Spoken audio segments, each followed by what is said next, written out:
Very good morning students. आज हम बात करेंगे जो फैक्टर्स हैं वो जो सस्पेंशन को सेटलिंग को इन्फ्लुएंस करते हैं उनकी बात करेंगे, है ना। मतलब कौन कौन से फैक्टर जो हैं वो सस्पेंशन में सेटलिंग को इन्फ्लुएंस करते हैं। ठीक है, तो इसमें कुछ थ्योरी दी गई हैं, है ना। तो पहली थ्योरी है थ्योरी ऑफ ब्राउनियन मूवमेंट, है ना। तो ब्राउनियन मूवमेंट क्या होता है, मैंने आपको पढ़ाया हुआ था कि पार्टिकल्स का ना जो जिगजैग मूवमेंट होता है ना, तो ये जो पार्टिकल्स का जिगजैग मूवमेंट होता है ना, जो डिस्पर्जन मीडियम में होता है पार्टिकल का जो डिस्पर्स्ड फेज होती है ना, तो आपने देखा होगा कि ये मूवमेंट करते रहते हैं पार्टिकल, तो ये स्टेबल रहता है ना।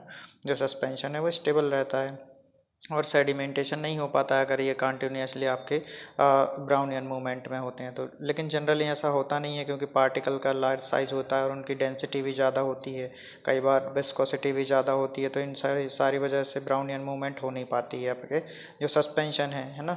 तो कि उसकी वजह से क्या होता है कि पार्टिकल जल्दी सेटल हो जाते हैं। ठीक है, और ब्राउनियन मूवमेंट के लिए जो साइज़ रेंज होनी चाहिए पार्टिकल की वो 2 से 5 माइक्रोमीटर की होनी चाहिए, साथ में डेंसिटी भी कम होनी चाहिए पार्टिकल्स की। ठीक है, और विस्कोसिटी जो होनी चाहिए मीडियम की वो भी फेवरेबल होनी चाहिए कि वो मूवमेंट कर सके। अगर विस्कस होगा तो मूवमेंट हो ही नहीं पाएगी, रेस्ट्रिक्ट रहेगी मूवमेंट जो पार्टिकल हैं उनकी, है ना, विस्कोसिटी की वजह से, ज़्यादा होने की वजह से। ठीक है, तो ये थ्योरी ऑफ ब्राउनियन मूवमेंट है कि अगर पार्टिकल कंटिन्यूसली जिगजैग मूवमेंट करेंगे वहाँ पर आपके डिस्पर्जन मीडियम में, तो क्या होगा, सेटलिंग नहीं होगी जल्दी, है ना।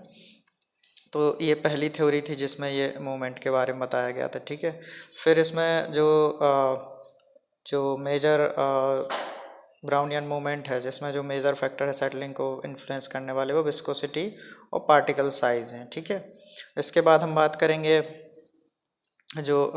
इसके बाद हम बात करेंगे जो थ्योरी ऑफ सेडिमेंटेशन है उसकी, इसमें क्या होता है। ठीक है, तो जो थ्योरी ऑफ सेडिमेंटेशन है, जो सेकंड थ्योरी है, इसमें हम स्टोक लॉ को फॉलो करते हैं। ठीक है, जो रेट ऑफ सेडिमेंटेशन है पार्टिकल की वो हम स्टोक लॉ के फॉर्म में एक्सप्रेस करते हैं। ठीक है, और ये हमेशा जो स्फेरिकल पार्टिकल्स होते हैं उसके लिए एप्लीकेबल होता है। ठीक है, तो ये इसके अकॉर्डिंग क्या होता है, जो रेट ऑफ सेडिमेंटेशन है वो इस फॉर्मूले से हम एक्सप्रेस करते हैं, जो कि है d², है ना, ρ1, है ना, माइनस ρ2 इंटू जी अपॉन 18 ईटा, है ना। तो यहाँ पर जो डी है ये डायमीटर है, पार्टिकल का डायमीटर, मतलब ये आपका स्फीयर है तो इसका ये जो एक से लेके दूसरे तक ये जो साइज़ होता है ना, ये दो दूरी होती है, ये डायमीटर कहलाता है ना। मतलब सेंटर को जोड़ने वाली एक लाइन होती है ना किसी स्फीयर की, तो ये डायमीटर होता है। मतलब जितना ज़्यादा डायमीटर होगा उतना ज़्यादा पार्टिकल का साइज़ होगा तो उतनी ज़्यादा इसकी सेडिमेंटेशन रेट होगी, इस तरीके से ना।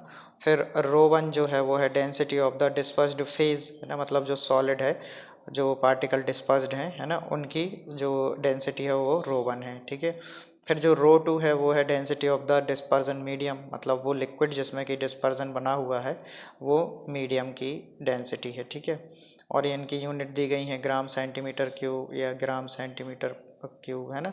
और ईटा जो है वो विस्कोसिटी है डिस्पर्जन मीडियम की। ठीक है, ये जो ईटा है 18 ईटा, यहाँ पर जो ईटा है ये है विस्कोसिटी आपके डिस्पर्जन मीडियम की। ठीक है, और ये पॉइज में हम इसकी यूनिट होती है पॉइज। ठीक है, फिर जी आपको पता ही होगा ये एक्सेलरेशन होता है, ग्रेविटेशनल एक्सेलरेशन। ठीक है, और ईटा मैं बता ही चुका हूँ, 2 बार लग गया, सॉरी ये 2 बार हो गया। ठीक है, फिर अब मैं आपको एक एक करके फैक्टर बताऊंगा जो सेडिमेंटेशन को इन्फ्लुएंस करते हैं जिसकी वजह से सेटलिंग होती है। तो सबसे पहले जो हम बात कर रहे थे डायमीटर यानी पार्टिकल साइज़ की, है ना। अगर पार्टिकल साइज़ को हम रिड्यूस करेंगे, है ना, इसके ओरिजिनल साइज़ के, ठीक है, तो जो रेट ऑफ सेडिमेंटेशन है वो फैक्टर ऑफ 4 है ना। आप यहाँ पर देख सकते हैं d² लिखा है ना, तो आप यदि हाफ कर देंगे पार्टिकल साइज़ को तो उसकी जो सेटलिंग है, ठीक है, सेडिमेंटेशन है वो 4 फैक्टर से डिक्रीज़ हो जाएगी। मतलब जो स्मॉलर पार्टिकल साइज़ होंगे, है ना, तो उनका क्या होगा, रैपिड एब्जॉर्प्शन होगा, है ना, और स्मॉलर पार्टिकल का जो सेडिमेंटेशन है वो भी स्लो होगा। फिर जो सेकंड आपका फैक्टर है वो विस्कोसिटी ऑफ मीडियम है ना। तो जैसा कि आपको मैं बता चुका हूँ, अगर विस्कोसिटी हायर होगी है ना, तो उसका क्या होगा कि जो सेडिमेंटेशन रेट है वो अपने आप लो हो जाएगी। ठीक है, तो देखिए एक्चुअली में सेडिमेंटेशन के जो विस्कोसिटी हैं उसके कुछ डिसएडवांटेजेस भी हैं और कुछ एडवांटेजेस भी हैं। तो जो विस्कोसिटी है वो ऑप्टिमम होनी चाहिए है ना। तो इसके कुछ जो एडवांटेजेस हैं वो ये हैं कि फिजिकल स्टेबिलिटी बढ़ जाएगी आपकी, क्योंकि सेडिमेंटेशन रिटार्ड हो जाएगा है ना, विस्कोसिटी ज़्यादा होगी। ठीक है, फिर जो हाई विस्कोसिटी है वो क्रिस्टल ग्रोथ को इनहिबिट करती है, मतलब क्रिस्टल नहीं बन पाएंगे आपके है ना। तो क्योंकि मूवमेंट ऑफ पार्टिकल डिमिनिश हो जाएगी, मतलब पार्टिकल की मूवमेंट को रोक देगी विस्कोसिटी ज़्यादा होने की वजह से। फिर जो थर्ड है वो क्या है कि high viscosity prevent the transformation of metastable crystal to stable crystal है ना। तो इस तरीके से ये जो एडवांटेजेस थे, ये हाई विस्कोसिटी के एडवांटेजेस हैं कि मूवमेंट कम हो जाती है पार्टिकल की, इससे स्टेबिलिटी एनहांस होती है। फिर जो आपके डिसएडवांटेजेस हैं हाई विस्कोसिटी के वो ये हैं कि क्या होता है कि अगर पार्टिकल सेडिमेंट हो रहे हैं तो उनको रिडिस्पर्स नहीं कर पाएंगे आप, क्योंकि विस्कोसिटी ज़्यादा है। ठीक है, और जो हाई विस्कोसिटी है वो क्या करती है, रिटार्ड कर देती है एब्जॉर्प्शन को। ठीक है, तो एब्जॉर्प्शन भी कम हो जाएगा। ठीक है, high viscosity creates problem in handling of material during manufacture है ना। ये भी एक प्रॉब्लम है कि मैन्युफैक्चरिंग के टाइम पे आपको विस्कोसिटी ज़्यादा होने की वजह से प्रॉब्लम होगी। ठीक है, तो ये विस्कोसिटी है जो फैक्टर वो इस तरीके से इन्फ्लुएंस करेगा। ठीक है, फिर आती है बात डेंसिटी की, डेंसिटी है ना। यहाँ पर आपने देखा था कि ये जो डेंसिटीज़ हैं है ना, ये सॉलिड और लिक्विड की डेंसिटी का डिफरेंस लिया हुआ है यहाँ हमने। तो जो आपका लिक्विड होता है, इनका 1 ग्राम पर सीसी के आसपास जो वाटर होता है ना, उसकी डेंसिटी कुछ इतनी होती है 1 ग्राम पर सेंटीमीटर क्यूब के अप्रॉक्स है ना। तो जो सॉलिड होते हैं इनकी ज़्यादा होती है डेंसिटी, तो ये डिफरेंस ज़्यादा हो जाता है। डिफरेंस ज़्यादा होगा ना, जितना ज़्यादा ये डेंसिटीज़ में डिफरेंस होगा उतना ज़्यादा रेट ऑफ सेडिमेंटेशन होगी। तो हमको क्या करना पड़ता है, ये जो डेंसिटी है अपने जो लिक्विड है उसकी डेंसिटी है उसको इंक्रीज़ करना पड़ेगा, तब जाके ये जितना ज़्यादा डिफरेंस कम होगा उतनी कम आपकी सेटलिंग होगी है ना। और जितना ज़्यादा डेंसिटी में डिफरेंस होगा है ना, तो उतना ज़्यादा आपका सेटलिंग होगी। ठीक है, rate of settling become zero है ना, when the density of the medium is equal to density of solid है ना। मतलब लगभग लगभग बराबर होनी चाहिए दोनों की डेंसिटी, जिससे कि सेटलिंग ज़ीरो हो जाए। ठीक है, तो हमको क्या करना पड़ेगा, जो मीडियम है उसकी डेंसिटी को इंक्रीज़ करना पड़ेगा। ठीक है, जिससे कि आपकी डेंसिटी का डिफरेंस कम हो जाए। फिर हम कुछ ये जो पॉलीमर्स होते हैं इनको ऐड करके, जैसे पीवीपी हुआ, शुगर हुआ है ना, ग्लिसरीन हुआ। ठीक है, तो हम क्या कर सकते हैं, जो मीडियम है उसकी डेंसिटी को इंक्रीज़ कर सकते हैं। ठीक है, तो इस तरीके से ये डेंसिटी है जो कि इन्फ्लुएंस करती है सेटलिंग को। ठीक है, तो ये जो फैक्टर थे ये सारे थे जो कि सेटलिंग को इन्फ्लुएंस करते हैं। और दोनों थ्योरियाँ हो गई, मूवमेंट और ब्राउनियन मूवमेंट थ्योरी और थ्योरी ऑफ सेडिमेंटेशन है ना। फिर इसके बाद हैं कुछ कैरेक्टरिस्टिक हैं डिफ्लोक्युलेटेड और फ्लोक्युलेटेड सिस्टम्स के, तो ये हम बाद में पढ़ेंगे। पहले हम पढ़ेंगे फॉर्मुलेशन ऑफ सस्पेंशन। ठीक है, कि हम सस्पेंशन को फॉर्मुलेट कैसे करेंगे। ठीक है, तो जो फॉर्मुलेशन ऑफ सस्पेंशन है ना, इसमें हम क्या करते हैं कि ये कुछ 2-3 अप्रोचेस होती हैं है ना, जिसमें हम जिससे हम फॉर्मुलेशन करते हैं सस्पेंशन का। ठीक है, तो पहली अप्रोच जो होती है उसमें हम क्या करते हैं, एक स्ट्रक्चर्ड व्हीकल लेते हैं। ठीक है, जिससे कि पार्टिकल डिफ्लॉक्यूलेटेड स्टेट में रहते हैं। डिफ्लॉक्यूलेटेड मतलब एक एक पार्टिकल सिंगल सिंगल अलग अलग रहता है। ठीक है, और जो सेकेंड अप्रोच है ना, इसमें क्या करते हैं हम पार्टिकल्स को फ्लॉक्यूलेटेड स्टेट में रखते हैं, मतलब एक एग्रीगेट के फॉर्म में रखते हैं पार्टिकल्स को है ना, जिससे कि क्या होती है, हार्ड केक फॉर्मेशन नहीं हो पाती है। ठीक है, और जो थर्ड मेथड है इसमें हम इन दोनों मेथड को एक साथ यूज़ करते हैं, मतलब फ्लॉक्यूलेटेड जो पार्टिकल्स हैं उनको हम स्ट्रक्चर्ड व्हीकल में रखते हैं ना, मतलब पॉलीमर के फॉर्म में, पॉलीमर के अंदर हम फ्लॉक्स का फॉर्मेशन करा लेते हैं ना। तो ये कॉम्बिनेशन हो सकता है, जो थर्ड मेथड है कॉम्बिनेशन हो सकता है दोनों का। ठीक है, तो क्या होता है कि मैं आपको बता दूं कि पार्टिकल्स जो होते हैं हम पहले क्या करते हैं, उनका साइज़ रिडक्शन करते हैं, ताकि जो स्मॉल पार्टिकल्स रहेंगे तो उनका सेडिमेंटेशन रेट कम रहेगा। ठीक है, लेकिन क्या होता है कि जब पार्टिकल का साइज़ रिड्यूस हो जाता है, पार्टिकल बहुत छोटे हो जाते हैं, तो जैसे ही हम इसमें व्हीकल ऐड करते हैं तो इनके बीच में एयर ट्रैप हो जाती है, ठीक है। एयर ट्रैप होने की वजह से इनकी मिक्सिंग प्रॉपरली नहीं हो पाती है और ये क्या होते हैं, वेटिंग इनकी कम हो जाती है। एयर ट्रैप होने की वजह से वेटिंग या फिर ये क्या होते हैं, इनमें व्हीकल अंदर एंटर नहीं कर पाता है ना, तो ये क्या होता है कि इनके अंदर बबल ट्रैप हो जाते हैं एयर के, है ना, साइज़ रिड्यूस हो जाने की वजह से। आप पाउडर को करके देखना एक बार, उसमें वाटर डाल के देखना आप, तो क्या होगा, एक लंप टाइप का फॉर्मेशन हो जाएगा, वेटिंग नहीं हो पाती। अगर पार्टिकल साइज रिड्यूस हो जाता है तो उसमें एयर ट्रैप हो जाती है। तो हम क्या करेंगे, पार्टिकल्स जो हैं, तो जो पार्टिकल्स हैं ना, क्या करते हैं, हम उसमें वेटिंग एजेंट डालते हैं सबसे पहले, है ना, और डिस्पर्जन मीडियम में उसके बाद डालते हैं। सबसे पहले हम वेटिंग एजेंट डालते हैं ताकि जो एयर ट्रैप हुई है पार्टिकल्स के बीच में, स्मॉल पार्टिकल्स के बीच में, वो रिलीज़ हो जाए और इनकी वेटिंग प्रॉपरली हो जाए, मतलब इनमें जो डिस्पर्जन मीडियम है वो एंटर करे अच्छे से, है ना। फिर क्या होगा, इसके बाद हम एक एक करके सारी मेथड पढ़ेंगे कि क्या क्या करना है हमको इसके आगे। ये जो प्रोसेस है ये हम यहाँ तक पहुँच चुके हैं ना, हमने यूनिफॉर्म डिस्पर्जन बना लिया। पहले हमने क्या किया, पार्टिकल्स जो है इनका साइज़ रिडक्शन किया, ठीक है, फिर उसमें हमने वेटिंग एजेंट डाला और उसमें डिस्पर्जन मीडियम ऐड किया, ठीक है। तो इसमें क्या बन गया, आपका यूनिफॉर्म डिस्पर्जन बन गया डिफ्लॉक्यूलेटेड पार्टिकल्स का। अब मैंने जो 3 मेथड बताई थी आपको कि आप स्ट्रक्चर व्हीकल डाल सकते हैं, ठीक है, फिर या फिर फ्लॉक्स के फॉर्म में फ्लॉक्यूलेटिंग अगर चाहिए आपको एजेंट, आपको फ्लॉक्यूलेटेड सस्पेंशन चाहिए तो फ्लॉक्यूलेटेड जो फ्लॉक्यूलेटिंग एजेंट है वो डालेंगे। और थर्ड जो मेथड थी कि हम क्या करेंगे, दोनों मेथड को मिक्स कर सके फ्लॉक्यूलेटेड सस्पेंशन बनाएंगे हम क्या में, स्ट्रक्चर्ड व्हीकल में। तो ये तीसरी मेथड है ना। तो यहाँ तक जो है कॉमन रहेगा, वेटिंग एजेंट ऐड करने तक यूनिफॉर्म डीफ्लॉक्यूलेटेड सस्पेंशन बनेगा। इसके बाद फिर हम अलग अलग 3 मेथड में जा सकते हैं जो जो भी हमारे लिए सूटेबल लगे, है ना। तो इसके बाद वाली प्रोसेस एक एक करके हम पढ़ेंगे कि क्या होता है, ठीक है। तो यहाँ पर यही चीज़ें लिखी हुई हैं कि हम कैसे आपका वेटिंग बढ़ाएंगे, है ना। तो हम क्या करेंगे, इसमें जो वाटर मिक्सिबल है को सॉल्वेंट डालेंगे, है ना, एंड वेटिंग एजेंट सरफेक्टेंट डालेंगे, है ना। तो वाटर मिक्सिबल को सॉल्वेंट हैं जो अल्कोहल, ग्लिसरीन, प्रोपाइलिन, ग्लाइकॉल, ठीक है, ठीक है। तो ये सारी चीज़ें यूज़ कर सकते हैं। और the process of wetting by glycerine, है ना, मतलब ग्लिसरीन का यूज़ करके हम वेटिंग बढ़ा सकते हैं, ठीक है। वही वेटिंग क्यों बढ़ानी है मैंने बताया आपको, ठीक है, क्योंकि एयर ट्रैप हो जाती है, ठीक है।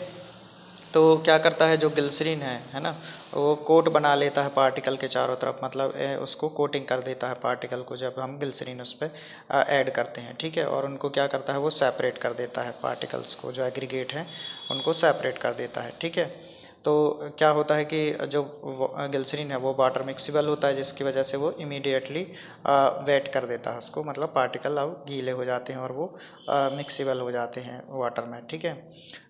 इसमें आप देख सकते हैं कि ये है जो उसका समराइज फॉर्म है। तो ये है पार्टिकल छोटे छोटे, इसमें जो एयर ट्रैप है बीच में, है ना। तो क्या हुआ कि जब हमने इसमें क्या किया, ग्लिसरीन जैसे ही हमने इसमें ऐड किया, ठीक है, तो ग्लिसरीन ने इसको कम्प्लीटली जो क्या है इस पर कोटिंग कर दी है ना। तो ये कोटिंग होने की वजह से इसकी क्या हो गई है, इसकी वेटेबिलिटी बढ़ गई है, ठीक है। तो ये सेपरेट हो गए हैं, अलग अलग हो गए हैं सॉलिड, है ना। पार्टिकल सेपरेट होने की वजह से जब आपने वाटर डाला तो ये वाटर में अलग अलग आपके पार्टिकल दिख रहे होंगे आपको, वेटेड हो गए, है ना। तो ये समरी है कि जब वाटर उसमें डाला जाता है तो कैसे वो ग्लिसरीन की वजह से सेपरेट रहते हैं, ठीक है। फिर इसमें आगे हम बढ़ेंगे, सीधा मेथड देखते हैं हम। सबसे पहले ही जो कि यूज़ ऑफ स्ट्रक्चर्ड व्हीकल, है ना। तो सबसे पहले स्ट्रक्चर्ड व्हीकल क्या होते हैं, ये क्या होते हैं कि पॉलीमर वगैरह होते हैं जो कि, तो मैंने आपको पढ़ाया था कोलॉइड्स में कि जो स्ट्रक्चर्ड व्हीकल होते हैं, जो व्हीकल होते हैं वो क्या होते हैं, पॉलीमर होते हैं। सबसे पहले तो मैं आपको बता दूं स्ट्रक्चर्ड व्हीकल क्या होते हैं, पॉलीमर्स होते हैं। तो उसमें प्लास्टिक और स्यूडो प्लास्टिक बिहेवियर दोनों होते हैं। मैंने पढ़ाया था आपको प्लास्टिक और स्यूडो प्लास्टिक बिहेवियर क्या होते हैं कि ये रैंडमली डिस्ट्रीब्यूटेड रहते हैं, है ना। और क्या होता है कि इनके चेन्स जो रहती हैं वो रैंडमली अरेंज रहती हैं। जब हम इन पर फोर्स लगाते हैं तो ये फोर्स की डायरेक्शन में अरेंज हो जाते हैं और इनके बीच में जो वाटर रहता है या मीडियम रहता है वो रिलीज़ हो जाता है, जिसकी वजह से ये पतले हो जाते हैं। पहले ये जेल रहते हैं, फिर जैसे आप इसमें फोर्स लगाएंगे ये सॉल में कन्वर्ट हो जाते हैं, है ना। तो यही बिहेवियर होता है इनमें, है ना, जिसका हम यूज़ करते हैं स्ट्रक्चर्ड व्हीकल का इसी के प्रॉपर्टी का हम यूज़ करते हैं कि ये जेल टू सॉल और sol to gel transformation show करते हैं। ठीक है, तो इसकी वजह से क्या होती है, अपने सस्पेंशन की स्टेबिलिटी बढ़ जाती है ना। जब हम स्ट्रक्चर्ड व्हीकल डालते हैं सस्पेंशन में तो क्या होगा कि जब ये स्टोरेज में रखे होंगे तो क्या होगा, ये इनकी जो जेल लाइक स्ट्रक्चर है वो फॉर्मेशन हो जाएगा, है ना। तो इसकी वजह से पार्टिकल सेटल नहीं हो पाएंगे क्योंकि वो गाढ़ा हो जाएगा स्टोरेज पर। ठीक है, और आप जैसे इनको सेक करेंगे तो इनकी डिक्रीज़ हो जाएगी विस्कोसिटी, है ना। और सस्पेंशन जो है वो सॉल में कन्वर्ट हो जाएगा, मतलब लिक्विड हो जाएगा पूरा, है ना। तो इसकी वजह से आप यूनिफॉर्म डिस्पर्जन आपको वापस मिल जाएगा, है ना। तो इससे पोरेबिलिटी भी रहेगी आपकी और कंसिस्टेंसी भी सही रहेगी उसकी, है ना। तो इस तरीके से हम जो है स्ट्रक्चर व्हीकल का यूज़ कर सकते हैं हम सस्पेंशन को स्टेबलाइज करने के लिए, है ना। और आप जैसे इनको वापस एक साइड रखेंगे तो ये वापस जेल में कन्वर्ट हो जाएगा, जेल में कन्वर्ट हो जाएगा तो ये मतलब इसकी सेटलिंग कम रहेगी जेल में क्योंकि इसकी विस्कोसिटी बढ़ जाएगी। ठीक है, तो इस तरीके से हम इस फिनोमेना का यूज़ करते हैं हम स्ट्रक्चर्ड व्हीकल ऐड करके। ठीक है, हम क्या करेंगे, सबसे पहले हमने पार्टिकल साइज़ रिड्यूस किया जो यहाँ पर हमने किया था, है ना। फिर उसके बाद हमने इसकी वेटिंग बढ़ाई, उसके बाद वेटिंग बढ़ाने के बाद हमारा जो मैंने आपको यहाँ बताया था कि यूनिफॉर्म डिस्पर्जन बनाएंगे, उसके बाद हम यहाँ पर जो आपका स्ट्रक्चर्ड व्हीकल ऐड कर देंगे तो आपका डीफ्लॉक्यूलेटेड सस्पेंशन बन जाएगा। ठीक है, जो कि स्ट्रक्चर्ड व्हीकल में होगा। मतलब ये आपका जैसे पॉलीमर चेन है ना। तो इसके बीच में जो आपके पार्टिकल्स रहेंगे वो एनट्रैप रहेंगे इस तरीके से, है ना। तो ये सेटल नहीं हो पाएंगे और एग्रीगेट भी नहीं होंगे, है ना। तो क्या रहेगा, ये आपका डीफ्लॉक्यूलेटेड सस्पेंशन इस तरीके से स्ट्रक्चर्ड व्हीकल जो है उसमें बन जाएगा। ठीक है, तो मैंने आपको जैसे बताया कि जो स्ट्रक्चर व्हीकल हैं वो डिफ्लॉक्यूलेटेड सस्पेंशन बनाने के लिए यूज़ होते हैं। ठीक है, और जो आपके स्ट्रक्चर्ड व्हीकल हैं, है ना, वो जनरली प्रिपेयर्ड यूजिंग हाइड्रोक्लोराइड, मतलब हाँ हाइड्रोक्लोराइड का यूज़ करते हैं ना। तो ये हाइड्रेट हो जाते हैं और ये वाटर के कांटेक्ट में आने पर स्वेल हो जाते हैं ना। ठीक है, तो ये लो विस्को हाई विस्कोसिटी प्रोड्यूस करते हैं लो कंसंट्रेशन पर भी। ठीक है, और मैं आपको बता दूं इनके नाम जो हैं हाइड्रोक्लोराइड कुछ जो है वेंटोनाइट, मेथाइल सेलुलोज, कार्बोपॉल, HPMC, है ना, और मेथाइल सेलुलोज और CMC, सोडियम CMC, इस टाइप के जो हाइड्रोक्लोराइड हैं वो हम यूज़ कर सकते हैं। ठीक है, फिर आपका सेकंड है use of controlled flocculation in case of flocculated suspension. अभी हमने क्या बनाया है, डीफ्लॉक्यूलेटेड सस्पेंशन, है ना। तो ये बात याद रखिएगा कि हमने डीफ्लॉक्यूलेटेड सस्पेंशन बनाया है क्या में, स्ट्रक्चर्ड व्हीकल में। ठीक है, अब हम बात कर रहे हैं सेकंड जो आपकी फ्लॉक्यूलेटेड सस्पेंशन है वो कैसे बनेगा आपका। ठीक है, तो इसके भी तीन मेथड अलग अलग होती हैं, है ना। तो वो हम एक एक करके पढ़ेंगे अब कि कैसे बनेंगे। तो जो सबसे पहले मैं आपको बता दूं कि जो पार्टिकल्स हैं, है ना, उसमें हम क्या करते हैं, फ्लॉक्यूलेटिंग एजेंट डाल देते हैं। ठीक है, जैसे कि इलेक्ट्रोलाइट हुए, सरफेक्टेंट हुए या पॉलीमर हुए। तो क्या होता है, उनके फ्लॉक बन जाते हैं, एग्रीगेट बन जाते हैं पार्टिकल के, जिससे क्या होगा कि ये हार्ड केक फॉर्मेशन नहीं हो पाएगा आपका, है ना। और इजीली ये डिस्पर्स हो जाते हैं। बस ये एडवांटेज होता है आपके फ्लॉक्यूलेशन का। तो हम क्या करते हैं, इलेक्ट्रोलाइट ऐड करते हैं, है ना। सबसे पहले हम देखेंगे कि जो इलेक्ट्रोलाइट है ना, ये आपके फ्लॉक्यूलेटिंग एजेंट की तरह काम करते हैं। ठीक है, और क्या होता है कि ये जो चार्ज है पार्टिकल्स के ऊपर, है ना, इलेक्ट्रॉन जो पार्टिकल्स होते हैं उन पे सिमिलर चार्ज होता है मान लीजिए, है ना। तो ये एक दूसरे को रिपेल करते हैं, तो ये जो चार्ज होता है इसको कम कर देते हैं जो इलेक्ट्रोलाइट होते हैं ना।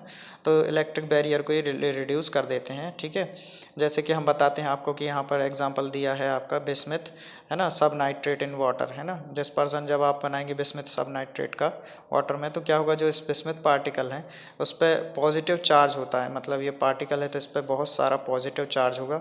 तो क्या होगा, ये एक दूसरे को जो पार्टिकल हैं बिस्मिथ के एक दूसरे को रिपेल करेंगे, है ना, और डिफ्लॉक्यूलेटेड फॉर्म में रहेंगे, मतलब सेपरेट रहेंगे एक एक पार्टिकल, है ना। तो क्या होगा कि यही यहाँ पर लिखा हुआ कि पार्टिकल जो हैं वो डिफ्लॉक्यूलेटेड फॉर्म में रहते हैं रिपल्सिव फोर्स होने की वजह से उनके बीच में, है ना।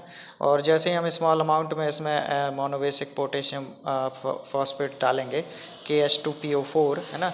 तो ये क्या होगा कि पार्टिकल्स हैं जो ये आपके बिस्मिथ के, इन पर एड्जॉर्ब हो जाएगा, है ना। नेगेटिव चार्ज है जो फॉस्फेट, है ना, एनायन का फॉस्फेट एनायन जो है ना, जो फॉस्फेट एनायन है वो एड्जॉर्ब हो जाएगा पॉजिटिव बिस्मिथ पार्टिकल पर, है ना। ये जैसे बिस्मिथ पार्टिकल्स हैं तो इस पे जो नेगेटिव चार्ज है वो एड्जॉर्ब हो जाएगा, है ना। तो ये नेगेटिव चार्ज क्या होगा, नेगेटिव चार्ज ये जो दूसरे बिस्मथ है इसके पॉजिटिव चार्ज को अट्रैक्ट करेगा, तो एक दूसरे के पास में लाने की कोशिश करेगा। तो इस तरीके से क्या होगा कि पार्टिकल एक दूसरे के क्लोज आना चालू हो जाएंगे और एग्रीगेट फॉर्म कर लेंगे, है ना। तो इस तरीके से ये क्या होगा कि फ्लॉक्स बन जाएंगे, आपके पार्टिकल्स के एग्रीगेट बनना स्टार्ट हो जाएंगे, ठीक है। तो इस तरीके से इलेक्ट्रोलाइट डालने पर क्या होगा, आपका फ्लॉक्यूलेशन स्टार्ट हो जाएगा। फिर आपका दूसरा है सरफेक्टेंट, है ना। तो सरफेक्टेंट क्या करेंगे, आपको सरफेक्टेंट आपको पता ही होगा कि ये इंटरफेशियल टेंशन को कम करता है। मतलब जो आपका लिक्विड है और सॉलिड है उनके बीच में जो इंटरफेशियल टेंशन होते हैं उसको कम करता है, और ये वेटिंग एजेंट का भी काम करता है। और ये सबसे बड़ी बात ये है कि डिफ्लॉक्यूलेटिंग एजेंट होता है। लेकिन हमको क्या चाहिए, फ्लॉक्स बनाने हैं। फ्लॉक्यूलेटिंग एजेंट हम एज ए यूज़ कर रहे हैं, फ्लॉक्यूलेटेड सस्पेंशन बना रहे हैं, है ना। तो यहाँ पर जो कंसनट्रेशन है सरफेक्टेंट का वो क्रिटिकल होता है ना, कि आपको फ्लॉक्यूलेशन अचीव करना है, ठीक है। तो हम क्या करेंगे, जो आयनिक सरफेक्टेंट है ना, जो आयनिक सरफेक्टेंट होते हैं उनका जो हेड पोर्शन होता है वो सॉलिड पर सरफेस पर एड्जॉर्ब हो जाता है, और जो टेल है ना, वो क्या करता है, वो आउटवर्ड है ना, प्रोजेक्टेड रहती है बाहर की तरफ। मतलब ये जो हेड है ऐसा रहता है आपका सरफेक्टेंट, तो ये हेड जो है ये क्या पे एड्जॉर्ब हो जाएगा, ये सॉलिड पर एड्जॉर्ब हो जाएगा। और ये जो टेल है ये आपकी बाहर की तरफ प्रोजेक्टेड रहेगी, है ना। तो ये क्या करेगी, जो टेल है ये ब्रिज का काम करेगी दूसरे पार्टिकल्स के लिए, है ना। तो वो क्या करेगी, दूसरे पार्टिकल को अटैच करने में हेल्प करेगी, है ना। तो इस तरीके से ब्रिज फॉर्मेशन होने की वजह से ये यहाँ पर क्या होगा, एग्रीगेट फॉर्म होने लगेगा, और एग्रीगेट फॉर्म होगा तो यहाँ पर फ्लॉक्स प्रो जो आपको फ्लॉक्यूलेशन मिल जाएगा, है ना। तो इस तरीके से ये आपके जो सरफेक्टेंट है वो वर्क करते हैं, ठीक है। यहाँ पर एग्जांपल दिए हैं सोडियम लॉरेल सल्फेट का और सोडियम डाइऑक्टाइल सल्फोसक्सीनेट का, है ना। और यहाँ पर आप twin also assume partial negative charge and dispersion form network like structure between particle, है ना। तो ये मतलब नेटवर्क फॉर्मेशन कर लेते हैं, ट्विन हुए ये आपके सोडियम लॉरेल सल्फेट हुए, है ना। तो नेटवर्क बनने की वजह से फ्लॉक्स गेन कर लेते हैं, फ्लॉक्यूलेशन गेन कर लेते हैं। इस तरीके से आप देख रहे हैं ये सॉलिड है, इस पर हेड पोर्शन है जो एड्जॉर्ब हो गया, और ये टेल है जो यहाँ पर एक ब्रिज का काम कर रही है। और फिर ये दूसरा आपका सॉलिड है ना, इस पर ये अटैच हो रही है, ये जो टेल है ये यहाँ पर अटैच हो रही है, ठीक है। तो ये एक सरफेक्टेंट का हेड, एक सरफेक्टेंट की टेल, इस तरीके से यहाँ पर नेटवर्क फॉर्मेशन हो रहा है। फिर नेक्स्ट है आपका थर्ड है वो है पॉलीमर्स का यूज़, है ना। तो पॉलीमर्स जो होते हैं ना उनका भी हम तो पॉलीमर का भी हम यूज़ कर सकते हैं आपके फ्लॉक्स बनाने के लिए ना। क्या होता है कि जो पॉलीमर जब हम डालते हैं ना, तो जो पॉलीमर चेन है ना, वो क्या होती है, एड्जॉर्ब हो जाती है पार्टिकल की सरफेस पर, और जो उसकी रिमेनिंग चेन होती है ना, वो प्रोजेक्टेड रहती है बाहर की तरफ डिस्पर्जन मीडियम में, है ना। तो इसकी वजह से क्या होता है, चेन का फॉर्मेशन हो जाता है, और ये चेन है ना फ्लॉक्स बनाने में हेल्प करती हैं, जैसे कि आपकी ज़ैंथेन गम हुई, है ना। और तो क्या करती हैं, ये सेडिमेंटेशन वॉल्यूम को इंक्रीज़ कर देती है, ठीक है। तो इस तरीके से ब्रिजिंग बॉन्ड फॉर्मेशन की वजह से ये आप देख सकते हैं, हमने चेन ली है पॉलीमर, और इसको जब हमने पार्टिकल में डिफ्लॉक्यूलेटेड सस्पेंशन में डाला तो इसने क्या हुआ कि पॉलीमर एड्जॉर्ब हो गया सॉलिड की सरफेस पर, और उसने ब्रिज फॉर्मेशन करने से ये फ्लॉक्स बन गए, है ना। तो ये फ्लॉक्यूलेटेड सस्पेंशन इस प्रकार से आपको पॉलीमर ऐड करने पर मिल जाएगा, है ना। फिर आपकी जो लास्ट है मेथड वो है फ्लॉक्यूलेशन इन स्ट्रक्चर्ड व्हीकल। तो इसमें हम क्या करते हैं, दोनों मेथड जो हमने ऊपर पढ़ी हैं उनका मिक्सअप करते हैं इसमें, है ना, दोनों को। तो हम क्या, हमको पता है कि जो फ्लॉक्यूलेटेड सस्पेंशन होते हैं उसमें सुपरनेटेंट बहुत क्लियर हो जाता है, मतलब ये जल्दी से नीचे सेटल हो जाते हैं, है ना। तो ये एक अनडिज़ायरेबल प्रॉपर्टी होती है फ्लॉक्यूलेटेड सस्पेंशन की। तो हम क्या करते हैं कि जो स्ट्रक्चर्ड व्हीकल हैं और जो फ्लॉक्यूलेशन है, इन दोनों के प्रिंसिपल को हम ऐड कर देते हैं ना। मतलब हम क्या करते हैं कि पहले हम फ्लॉक्यूलेटिंग एजेंट डालेंगे आपके डिफ्लॉक्यूलेटेड सस्पेंशन में, तो क्या होगा, उसके एग्रीगेट बन जाएंगे, है ना। और ये एग्रीगेट जब फ्लॉक बन जाएंगे, है ना, तो फिर इसके बाद हम क्या करेंगे, इनको स्ट्रक्चर्ड व्हीकल इसमें ऐड करेंगे। तो ये फ्लॉक्स जो हैं, ये जो पार्ट जो आपकी चेन रहेगी, पार्ट जो आपके पॉलीमर्स की चेन रहेगी, इसके अंदर ये फ्लॉक्स जो हैं वो ट्रैप हो जाएंगे, तो ये इनके सेडिमेंटेशन को रोक देगा, है ना। तो ये क्या हो जाएगा, इससे आपके जो एग्रीगेट हैं फ्लॉक्स हैं उनकी सेटलिंग रिड्यूस हो जाएगी, है ना। तो ये आपको बात समझ आ गई होगी कि हम पहले फ्लॉक बनाएंगे, उसके बाद हम स्ट्रक्चर्ड व्हीकल ऐड कर देंगे, तो उसके सेडिमेंटेशन को वो रोक देगा, है ना। तो जो हम यूज़ करते हैं, जैसा कि मैंने अभी आपको बताया था कि सस्पेंडिंग एजेंट, है ना, जो आपके जो कोलॉइड्स होते हैं, बेंटोनाइट, मेथाइल सेलुलोज, कार्बोपॉल, है ना, तो ये हम यूज़ करते हैं ना। तो क्या होता है कि जो सेडिमेंटेशन है वो रेट कम हो जाती है। तो यहाँ तक आपको सारी तीनों मेथड मुझे लगता है समझ आ ही गई होंगी क्लियरली। और कहीं कोई कन्फ्यूज़न है तो आप पूछ सकते हैं। और वेरी वेरी थैंक यू।